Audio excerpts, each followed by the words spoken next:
이걸 사용해서 온찜질을 시행할 수도 있습니다. 온찜질에 대한 내용은 의사들마다 견해 차이는 꽤 있을 수 있는데 저는 화상의 위험성 때문에 절대 추천드리지는 않고 있습니다. 이유는 안녕하세요. 라이브리 성형외과 전문의 서현 원장입니다. 눈 수술하고 나면 다 예뻐질까요? 눈 수술 받고 나면 만사 오케이일까요? 물론 그렇진 않겠죠. 수술은 당연히 의사가 알아서 잘 해드려야 되는 부분이지만 환자분 본인이 꼭 지켜야 하는 주의사항도 있기 마련입니다. 수술 후 주의사항에 대해서 사전에 최대한 설명드리고 주의사항을 종이로 그리고 문자로도 항상 보내드리고 있지만 그것만으로도 부족하다고 생각이 돼서 영상으로 찍게 되었습니다. 눈 수술 후 관리를 얼마나 제대로 해주는지에 따라서 결과와 지속력이 크게 달라질 수도 있는데요. 수술 후 관리가 왜 중요하고 어떻게 관리를 하는 건지 궁금하신 분들은 영상을 끝까지 시청해 주시기 바라겠습니다.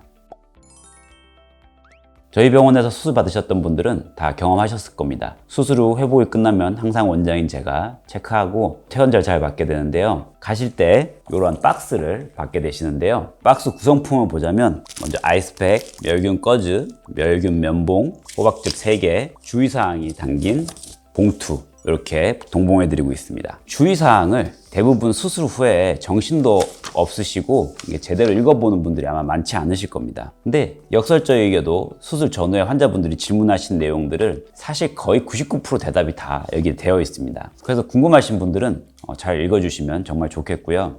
그 중에서도 가장 중요한 부분에 대해서만 간단하게 설명을 드리도록 하겠습니다. 먼저 찜질팩의 사용법입니다. 사실 간단합니다. 요거 이제 집에 가져가셔가지고 잠깐만 냉동실에 놔두시면 금방 이렇게 얼어버리는데요. 아마 수술을 받아보셨거나 어디를 다쳐본 경험이 있는 분들이라면 경험적으로 아실 겁니다. 수상 부위가 일반적으로 한 2, 3일 정도는 더 붓고 그 이후에 붓기나 멍이 많이 빠지죠. 붓기가 더 진행하는 기간, 수술 후 한 48시간 정도까지는 이렇게 차가운 찜질을 해주시는 것이 좋습니다. 냉찜질은 일단 우리 혈관을 수축시킵니다. 그래서 수술 부위에 냉찜질을 하게 되면 붓기나 멍이 더 커지는 것을 억제하게 되고요. 또한 통증과 염증을 억제하는 데도 큰 도움이 됩니다. 사용하는 것은 그냥 직관적으로 이렇게 본인 머리 크기에 맞게 눈 위에 대셔도 되는데 한번 대보시면 아시겠지만 진짜 너무 차가워요. 아마 머리가 시큰시큰할 정도로 차가우실 텐데 아이스팩 위에다가 드린 멸균꺼지를 살짝 올려놓은 뒤에 이렇게 머리에 맞춰서 적당히 대시면 아주 시리지도 않고 적정한 정도로 시원한 느낌을 받을 수 있습니다. 이렇게 한 5분 정도를 대놓으시는 것을 추천을 드리고요. 너무 꽉 조이지 마시고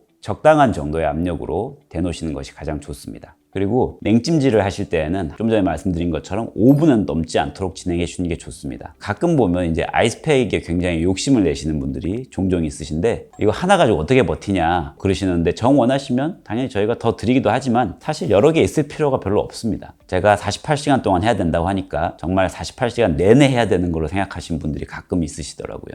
실제로는 그렇지는 않고요. 막상 해보시면 5분 정도만 해도 굉장히 시려서라도 계속 하기가 힘듭니다. 5분 지속하고 냉동 보관했다가 이런 식으로 찜질 진행해 주시면 됩니다. 그러면 48시간이 지나면 뭘 해야 되나요? 이 정도 시간이 지나면 수술 부위 내에서 중요 구조물들은 사실 이미 많이 복구가 됩니다. 더 이상 냉찜질로 혈관을 수축시킬 이유가 없습니다. 이때에는 혈관을 확장시켜서 상처 치유를 촉진시키는 것이 더 맞는 것이 사실입니다. 그래서 이론적으로는 이걸 사용해서 온찜질을 시행할 수도 있습니다. 온찜질에 대한 내용은 의사들마다 견해 차이는 꽤 있을 수 있는데 저는 화상의 위험성 때문에 절대 추천드리지는 않고 있습니다. 이유는 크게 실효성이 있지는 않고 오히려 수술 직후에 감각이 떨어져 있는 상태에서 온찜질하다가 눈 주위 화상을 입을 위험이 굉장히 크기 때문입니다. 정리하자면 수술 직후 한 48시간 정도 냉찜질만 주기적으로 시행하는 것을 추천드립니다. 그리고 이 멸균 면봉도 괜히 드리는 건 아니겠죠. 눈 수술 받으신 분들은 모두 이런 안연고를 처음받게 되는데 이 안연고의 도포를 위해서 멸균 면봉이 필요합니다. 이 안연고를 도포하는 것은 수술 부위에 염증이 생기지 않도록 하는 목적도 있고 수술 상처가 마르지 않게 하도록 하는 목적이 있습니다. 수술 부위가 말라버리면 그 부위에 딱지나 흉조직이 발생해 흉터가 심해질 가능성이 있고 예쁜 쌍꺼풀 라인이 만들어지는 것을 방해할 수도 있기 때문입니다. 연고로 바를 때는 적정량을 이 면봉에다가 살짝만 짜서 아주 얇게 펴서 바른다는 느낌으로 발라주시는 게 좋습니다.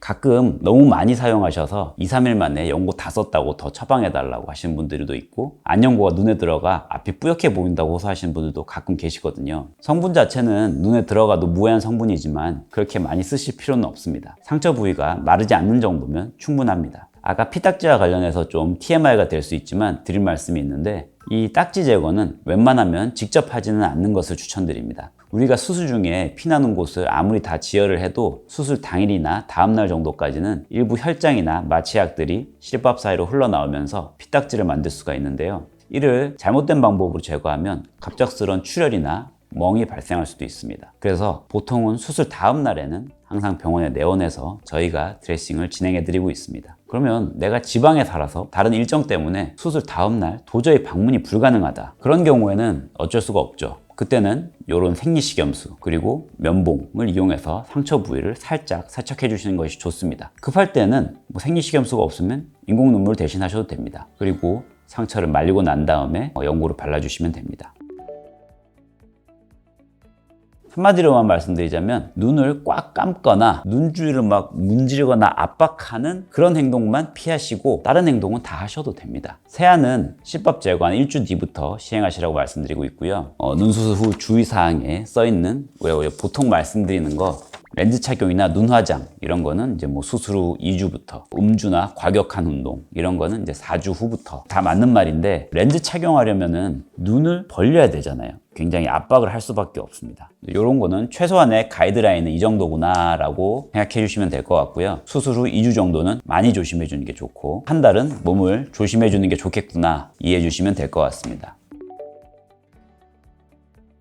중요한 질문입니다. 수술 후에 쌍꺼풀이든 눈매 교정이든 윗눈꺼풀의 처짐과 관련된 수술을 하면 윗눈꺼풀의 위치가 조금 더 올라가면서 수술 후에 원래 있던 안구건조증이 더 심해질 수도 있고, 없던 분들도 안구건조증이 유발될 수가 있습니다. 이걸 유식한 말로는 토한이라고 하는데요. 쉽게 말해서 눈이 좀 덜 감기는 거죠. 하지만 너무 걱정하실 필요는 없습니다. 심한 과교정을 한 것이 아니라면 수술 후 일시적으로 나타납니다. 토한이 있는 기간 동안은 수시로 인공눈물을 해주는 것이 좋고요. 자기 전에 안연고를 눈 밑에 소량 도포하는 것도 도움이 될 수 있습니다. 이것도 굉장히 많은 분들이 질문해 주시는 내용인데, 실밥은 사실 적당한 시기를 지키는 것이 가장 좋습니다. 일반적으로는 부위에 따라서 차이는 있지만 눈수술의 경우 거의 대부분 일주일 정도를 봉합사 제거 시기로 잡고 있는데요. 이유는 너무 빨리 제거를 하면 사실 상처가 이미 제대로 아물기도 전에 제거를 해버리게 되면 상처가 벌어지기가 쉽겠죠. 반면에 봉합사 제거를 너무 늦게 하면은 상처 자체는 잘 아물겠지만 오히려 봉합사 자국이라고도 하고 실밥 자국이라고 하는 오히려 그런 자국들이 더 흉터에 더 악영향을 줄 수 있기 때문에 적당한 시기에 뽑는 것이 가장 좋습니다. 두 가지 정도로만 요약드리자면, 눈 주위를 비비거나 압박하는 것 피하기, 몸에 힘을 크게 주는 행동, 복압이 올라갈 만한 행동들은 피하는 것이 가장 좋겠습니다. 이렇게 하지 말아야 할 것 두 가지만 지켜도 충분히 잘 지키는 것일 거고요. 조금만 더 적극적으로 관리하자면 얼굴을 심장보다 좀 높게 유지해 주시면 더 좋습니다. 고개를 숙이거나 엎드리는 행동은 삼가주시고, 주무실 때 베개를 평상시보다 조금 더 높게 베고 주무시면 붓기 관리하는데 더 도움이 되겠습니다. 오늘은 눈 수술 후 관리의 중요성을 강조드렸습니다. 말씀드린 수술 후 시기별 주의사항 및 관리 방법을 꼭 실천해 보시길 바라겠습니다. 지금까지 예뻐지는 라이브리 성형외과 전문의 서양 원장이었습니다. 감사합니다.